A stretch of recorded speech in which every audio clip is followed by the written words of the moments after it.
Cinematic looks.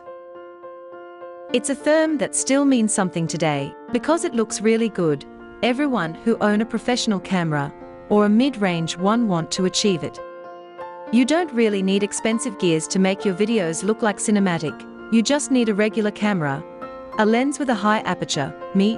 I will be using a fixed lens, Viltrox 23mm with a 1.4 aperture. This is a very good lens by the way, but you can use other lens as long as it has a decent aperture. Shooting video outside can be a really challenge, cause you don't really have the control of the light, and the light that we receive from the sun is huge. We need something that can block a part of the light that is coming through the lens. That is why an ND filter is the key to achieve cinematic look. I bought a ND filter from Amazon that is really cheap, but not bad at all. I gave you the link in the video description. If you own a Canon M50, I gave you also the link for the Viltrox 23mm 1.4 in the description. Now we are going to fix the ND filter to the lens real quick.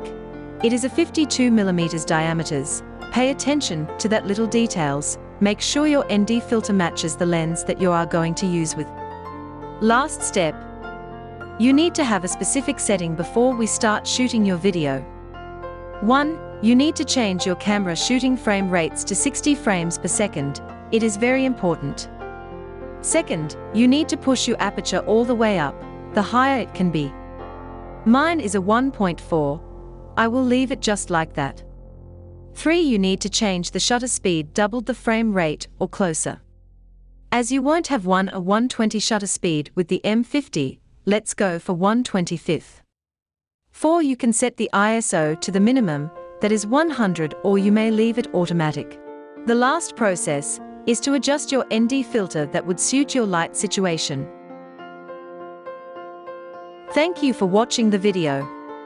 I would be happy to read your comments and suggestions. If you have learnt something new, please click on the like button. If you hadn't subscribed yet, it's time to do so. Raven Tech. After shooting your video, it is time now to edit. I use Final Cut Pro, and it is the same process for other editing software. Create a new project. Make sure the project is 30 frames per second.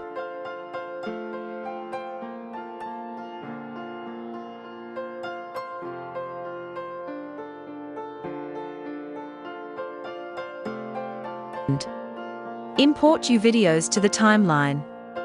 Now all you have to do is slowing down all your videos by 50% and the job is done. Wait till your editing software to normalize your videos. Here is the result.